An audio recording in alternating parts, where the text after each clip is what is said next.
नमस्कार, सेहत से जुड़े हमारे खास कार्यक्रम हेल्थ गुरु में स्वागत है आप सभी का। मैं हूं आपके साथ ज्योति सिंह। इंसान की सेहत जब तक ठीक है तभी तक दुनिया की तमाम खुशियां उसकी हैं, पर शरीर का कोई भी अंग अगर खराब हो जाए या उसमें तकलीफ हो जाए तो फिर जीना मुश्किल होती है कि हम ध्यान रखें और सुरक्षित रखें। खास करके किडनी शरीर का अहम अंग होता है और किडनी के प्रति लापरवाही भारी भी पड़ सकती है। तो किडनी से जुड़े रोग, लक्षण और बचाव पर आज हम चर्चा करेंगे। शुरू करते हैं अपना खास कार्यक्रम हेल्थ गुरु।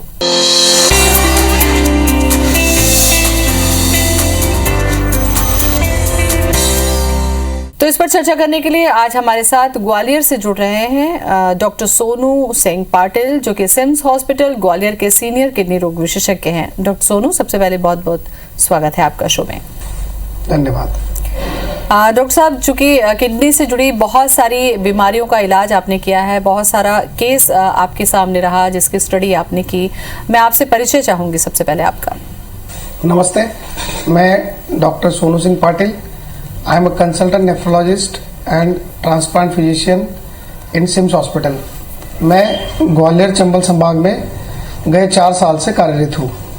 जी डॉक्टर साहब, अभी पिछले कुछ अगर दशक पर हम नज़र डालें तो हमने ये देखा कि किडनी से जुड़ी जो प्रॉब्लम्स हैं उसमें इजाफा हुआ है, और ख़ास करके अगर हम ये देखें कि पिछले 2 सालों में जो कोविड आया, क्या इसका भी असर मेडिसिन के बाद किडनी पर पड़ा? इन दोनों ही बातों की जानकारी आप दें। अधिकतम ये देखा गया कि जो किडनी के मरीज है उनमें कोविड संक्रमण की जो क्षमता थी वो बहुत ज़्यादा थी, क्योंकि किडनी पेशेंट्स की इम्यूनिटी पहले से लो होती है। जो पेशेंट्स डायबिटीज का शिकार है उनको किडनी की दिक्कतें ज़्यादा होती है। तो ऐसे लोग जिनकी इम्यूनिटी पावर कम हुई है उनको कोविड का संक्रमण ज़्यादा देखने को मिला है, और ऐसे लोगों में मृत्यु दर भी अधिक प्रमाण में देखा गया है। तो कोविड जो संक्रमण है किडनी पेशेंट्स के लिए बहुत ही हानिकारक और घातक है। बिल्कुल। डॉक्टर साहब, अगर किडनी के सामान्य तरीके के रोग के बारे में हम चर्चा करें या किडनी से जुड़ी जो भी समस्याएं होती हैं उसके बारे में चर्चा हम करें, तो ये कितने तरीके की होती हैं और इसका लक्षण क्या होता है, किस तरीके से ये अपने आप को प्रेजेंट करती है बॉडी में? ज़्यादातर ये देखा गया कि बहुत सारी रोगी ऐसे होते हैं जिनमें कोई लक्षण नहीं पता चलता है। उनको सडनली उल्टी जैसा मन करना, पेशाब कम आना, और जब हम टेस्ट कराते हैं तो पता चलता है कि किडनी की साइज छोटी हो गई है और उनका जो लेवल होता है हम जिससे मेजर करते हैं क्रिएटिनिन, वो बढ़ा हुआ है। तो ये बहुत सामान्य चीज़ है, बट कई लोगों में, बहुत सारे लोगों में ये देखा जाता है कि पैरों पे सूजन आना, जब हम सुबह उठते हैं तो आंखों के सामने सूजन आना, पेशाब में खून आना, पेशाब कम हो जाना, खाना खाते वक्त उल्टी का मन करना, या फिर मन उचकना या घबराहट होना, ये सब जो चीज़ें हैं ये लक्षण देखे जाते हैं किडनी रोगियों में। बिल्कुल। डॉक्टर साहब, किडनी से जुड़ी जो भी समस्याएं हैं, क्योंकि किडनी का बहुत बड़ा रोल होता है हमारी सेहत के लिए, हमारे स्वास्थ्य के लिए, तो क्या कारण ऐसा देखते हैं आप जिसकी वजह से, मेजर जो कारण है जिसकी वजह से किडनी में बीमारी होती है, किडनी की तकलीफें होती हैं? कारण बहुत सारे हैं, बट आज की तारीख में दुनिया में सबसे ज़्यादा जिस वजह से किडनी खराब हो रही है वो है डायबिटीज़। तो diabetes is the one of the biggest reason for kidney diseases. वैसे देखा जाए हाइपरटेंशन, लाइफस्टाइल, कुछ अनुवांशिक चीज़ें होती है जो अपने पीढ़ियों में चलती रहती है, वो बीमारियाँ, समटाइम इन्फेक्शंस हो जाते हैं, इन्फेक्शन की वजह से किडनी में दिक्कत होती है, या आपने जैसे कहा लास्ट 2 सालों में कोविड की वजह से बहुत सारी किडनी में दिक्कत हुई, बहुत सारे किडनी की रोगी बन गए, या फिर समटाइम महिलाओं में देखा जाता है कि ऑटोइम्यून डिसीज होते हैं जो अपने शरीर में ही पनपते हैं और वो किडनी पे असर करते हैं। छोटे छोटे बच्चों में देखा गया नेफ्रोटिक सिंड्रोम, उनमें कुछ ऐसी चीज़ें होती है, इन्फेक्शन हुआ, उनके पेशाब से प्रोटीन शुरू हुआ, देन सूजन चालू हो गई। तो किडनी के लिए बहुत सारी चीज़ें कारणीभूत है, लेकिन सबसे ज़्यादा important cause of kidney disease है डायबिटीज़, जो देखा गया है। और पूरे वर्ल्ड में, ना ही अकेले अपने हिंदुस्तान में, लेकिन पूरे वर्ल्ड में major cause of kidney disease is diabetes. जी, तो इस पर हम थोड़ा सा चर्चा कर लेते हैं। डॉक्टर साहब, जब इतना बड़ा कारण शुगर की बीमारी होती है तो शुगर के पेशेंट जाहिर सी बात है कि बहुत ज़्यादा हैं दुनिया में, तो शुगर के जो बीमारी है, डायबिटीज़ के जो पेशेंट है, ये किस तरीके से किडनी को इफेक्ट करती है? क्योंकि उन्हें लगता है कि हमें तो शुगर है तो फिर हमारी किडनी को ये कैसे असर कर सकती है? स्लोली प्रोग्रेसिव किडनी डिजीज बनाती है। जैसे जिस किसी आपने देखा होगा कि जो लोग हैं 10-10, 15-15 साल डायबिटीज होने के बाद उनको किडनी की दिक्कत होती है, तो this is called as diabetic nephropathy. It is very slowly progressive disease.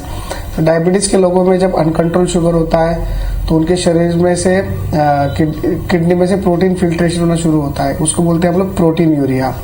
Protein मतलब शरीर का प्रोटीन यूरिन के माध्यम से पेशाब से निकलता है, और वो शुरुआत होती है किडनी प्रॉब्लम्स की।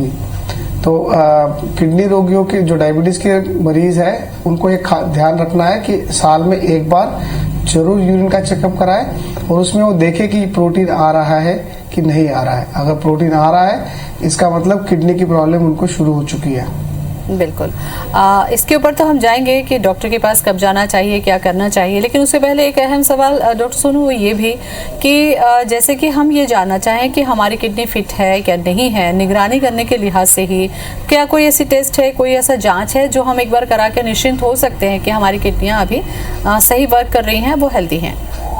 जो 40 के साल के ऊपर के जो नॉर्मल इंसान है उन्होंने साल में एक बार, मैं बात कर रहा हूँ जो नॉर्मल इंसान है जिनको कोई दिक्कत नहीं है, उन्होंने जिनकी उम्र 40 साल के ऊपर है उन्होंने साल में एक बार अपना जरूर यूरिन टेस्ट कराए, साल में एक बार जरूर ब्लड प्रेशर चेकअप कराए, शुगर चेकअप कराए, और एक टेस्ट आती है किडनी फंक्शन टेस्ट जिसमें मेजर होता है urea, creatinine, sodium, potassium, calcium, uric acid.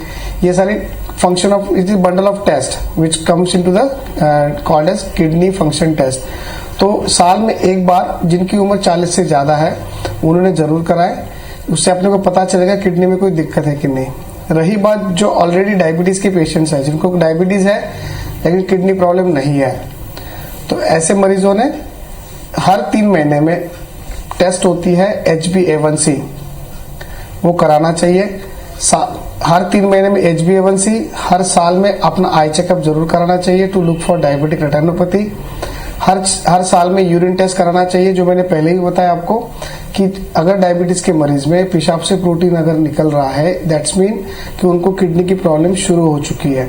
तो ऐसे मरीजों को फ्रिक्वेंटली हर 3-3 महीने में, 6-6 महीने में, साल में टेस्ट कराना चाहिए। बाकी मरीजों के लिए जो किडनी के मरीज है जो डायलिसिस पे है उनको हर महीने आके डॉक्टर से परामर्श करना चाहिए और अपनी किडनी की हेल्थ के बारे में डॉक्टर से सलाह लेनी चाहिए। डॉक्टर साहब ये तो चेकअप की बात है कि चेकअप के दौरान जैसा आपने कहा कि अगर प्रोटीन आ रहा है तो आपको सतर्क होना चाहिए कि ये किडनी डिजीज की शुरुआत हो सकती है। लेकिन कई बार ये भी देखा है कि अचानक से किडनी फेलियर हो गया या किडनी दोनों में से एक किडनी खराब हो गई, किडनी में स्टोन हो गया, स्टोन की वजह से कोई प्रॉब्लम हो गई, तो ये सडनली जो चीज़ें होती हैं क्या वो ये जाँच में पकड़ में आ जाती हैं?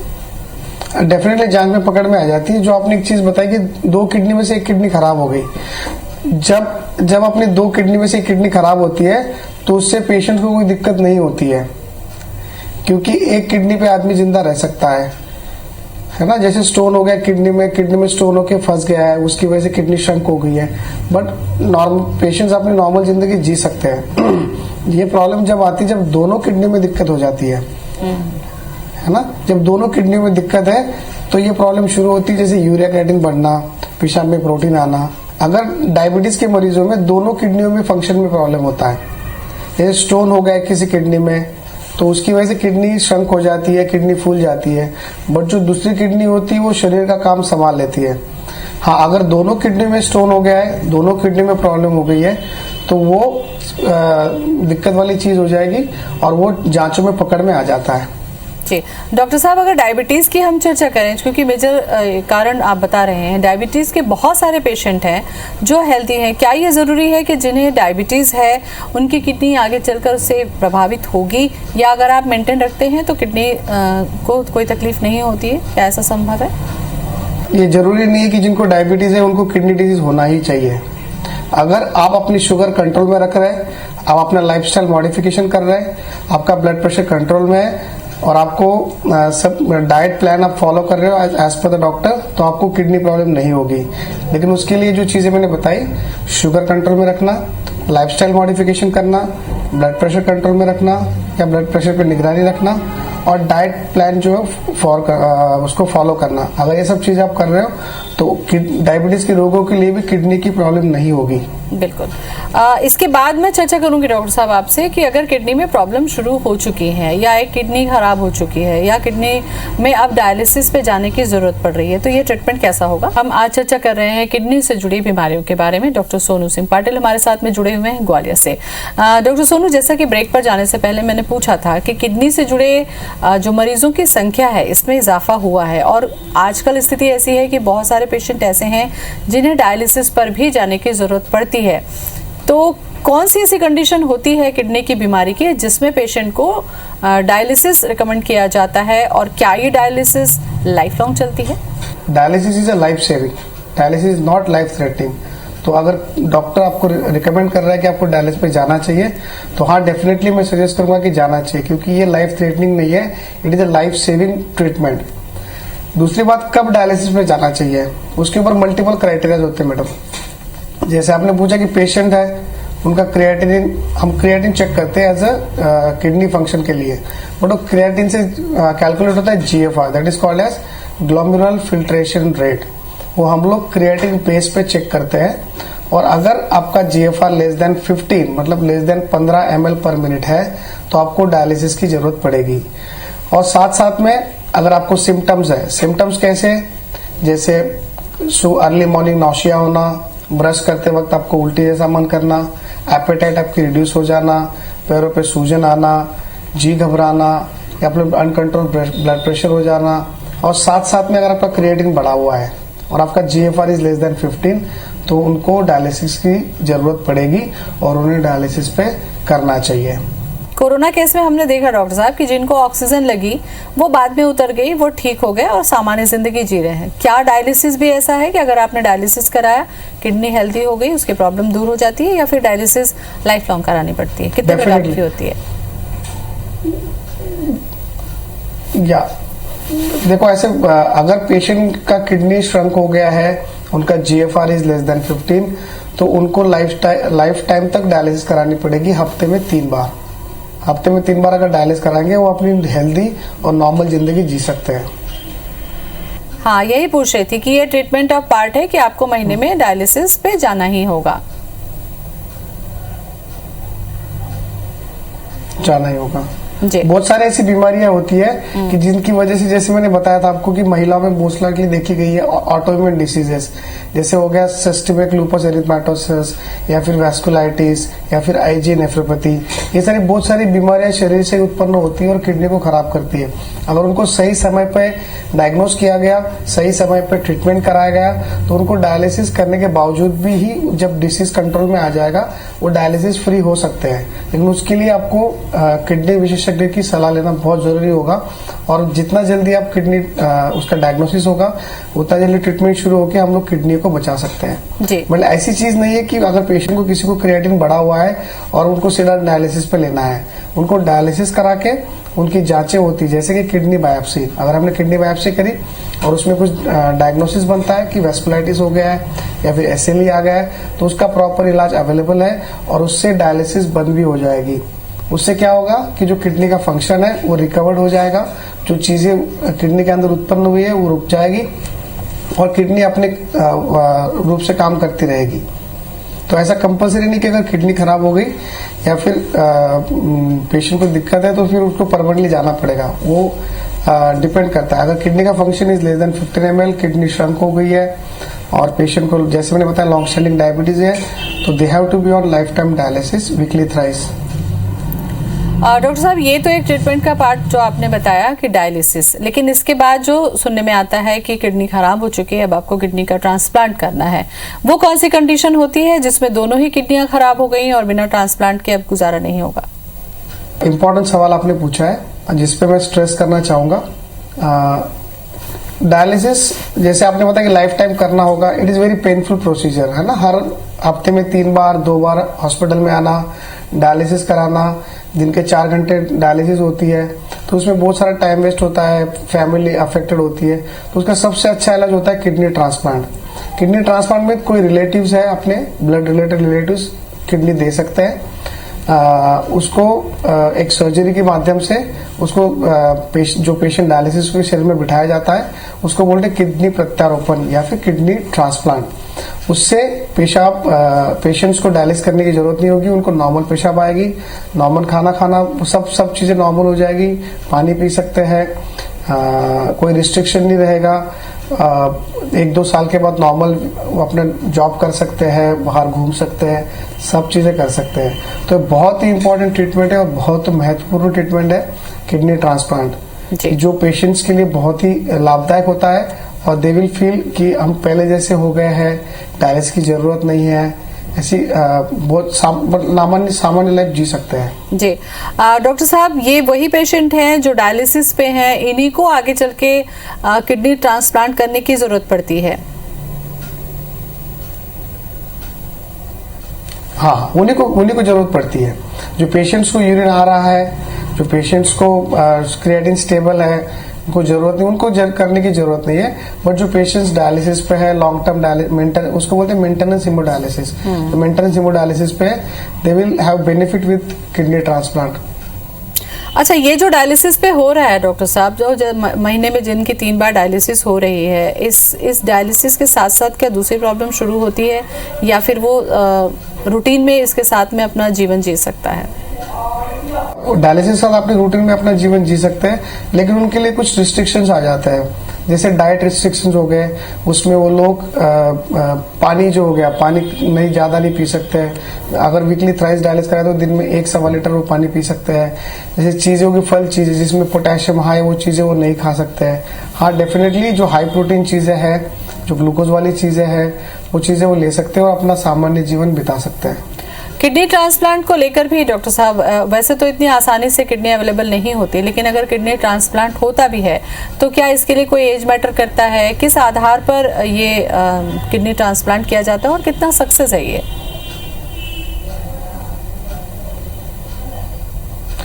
बहुत अच्छा सवाल पूछा आपने। किडनी ट्रांसप्लांट अगर हम बात कर रहे हैं इंडिया की, हिंदुस्तान की बात करें तो हर साल में 1 लाख लोगों को किडनी ट्रांसप्लांट की जरूरत होती है, लेकिन हम लोग फुलफिल कर पाते ओनली 2000, मतलब 2000 ट्रांसप्लांट कर पाते हैं। तो ऑर्गन स्केर्सिटी बहुत ही ज्यादा है और ट्रांसप्लांट जो थेरेपी है किडनी पेशेंट्स के ट्रीटमेंट के लिए बहुत ही अच्छी थेरेपी है। और देखा गया है कि एटलीस्ट 2 ईयर, मतलब ट्रांसप्लांट के 2 ईयर के बाद सक्सेसफुल रेट उनका आ जाता है 98 to 99%। मतलब ये तो डेफिनेट है कि 2 साल आदमी जी लेगा आफ्टर किडनी ट्रांसप्लांट। और अगर ऐसा देखा कि आजकल इतनी मॉडिफाइड ड्रग्स आ गई है, टेक्नोलॉजी बढ़ गई है, हमारे पास सब मेडिसिन अवेलेबल होते हैं, तो फेलियर के चांसेस बहुत कम हो जाते हैं। जैसे 100 में 1 आध पेशेंट को दिक्कत हो सकती है। और सबसे इम्पोर्टेंट चीज ऑर्गन्स के लिए, अगर कोई पेशेंट किडनी ट्रांसप्लांट के लिए जाना चाहता है तो first of all he has to be very fit. जो लेने वाला पेशेंट है he has to be fit, और देने वाला है वो भी फिट होना चाहिए। और जो देने वाला डोनर है that should be a blood related family donor. हम बाहर के पेशेंट्स के लिए नहीं अलाउड करते हैं। और यूजुअली देखा गया है कि there is no strict criteria for kidney transplant. हर किसी को अधिकार है डायलिसिस फ्री जिंदगी जीने का और किडनी ट्रांसप्लांट के लिए जाने का। तो ऐसा कोई ये नहीं होता। लेकिन जो पेशेंट्स, कैंसर्स के पेशेंट जिनको किडनी दिक्कत हो गई है, उनको किडनी ट्रांसप्लांट नहीं कर सकते। और कुछ ऐसी बीमारियां हैं जिसमें किडनी ट्रांसप्लांट नहीं कर सकते क्योंकि वही बीमारी वापस वो ट्रांसप्लांटेड किडनी में वापस आ जाएगी। तो बहुत गिने चुने चीजें हैं कि जिसमें हम लोग किडनी ट्रांसप्लांट रिकमेंड नहीं करते हैं, लेकिन बाकी सभी लोगों में किडनी ट्रांसप्लांट हो सकता है। जैसे पहले 10 साल पहले ये चीज है कि जिनको डायबिटीज है उनको किडनी ट्रांसप्लांट नहीं हो सकता है, बट आज की तारीख में ऐसा कुछ भी नहीं है। अगर आपको डायबिटीज की वजह से किडनी खराब हुई है तो भी आप किडनी ट्रांसप्लांट के लिए जा सकते हैं। बिल्कुल। डॉक्टर साहब, एक और सवाल, चूंकि ये जो सर्जरी होती है, सबसे महत्वपूर्ण बात, ये जो सर्जरी होती है काफी कॉस्टली भी होती है, सरकार की बहुत सारी योजनाएं भी हैं, तो क्या आपके हॉस्पिटल में अगर हम बात करें कि आयुष्मान जो भारत है योजना, क्या इसके अंतर्गत इलाज संभव हो पाता है?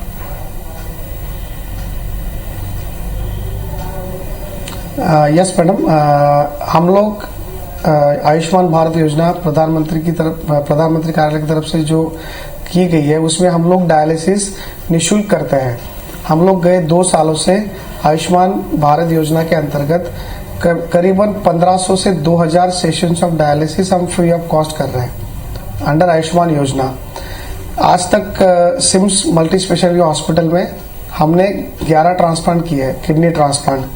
और वो सभी के सभी ट्रांसप्लांट हमने आयुष्मान भारत योजना के अंतर्गत निःशुल्क किए हुए हैं। तो मैं आयुष्मान योजना को धन्यवाद देना चाहूँगा, जिसकी वजह से पेशेंट्स को, किडनी मरीजों को लाभान्वित हो रहा है, उनको खर्चा कम हो रहा है, काफी राहत मिली है, प्रॉपर ट्रीटमेंट मिल रहा है। तो मैं सच में राहत मिली है। बिल्कुल। चलिए, आप लोगों के हॉस्पिटल में ये कवर भी होता है, इससे मरीजों को भी राहत मिलती है और एक जो बीमारी से जूझ रहे हैं उनको आर्थिक मदद भी मिलती है। काफी अहम जानकारी डॉक्टर सोनू आपने दी, बहुत बहुत धन्यवाद आपका। तो हेल्थ गुरु में आज हमने चर्चा की कि हमारी किडनी किस तरीके से खराब हो सकती है और अगर किडनी में कोई प्रॉब्लम है तो उसका सही इलाज संभव है। तो वक्त रहते अपनी किडनी की सेहत पर ध्यान दीजिए, क्योंकि कोई भी लापरवाही किडनी की सेहत को नुकसान पहुंचा सकती है। फिलहाल इतना ही, नमस्कार।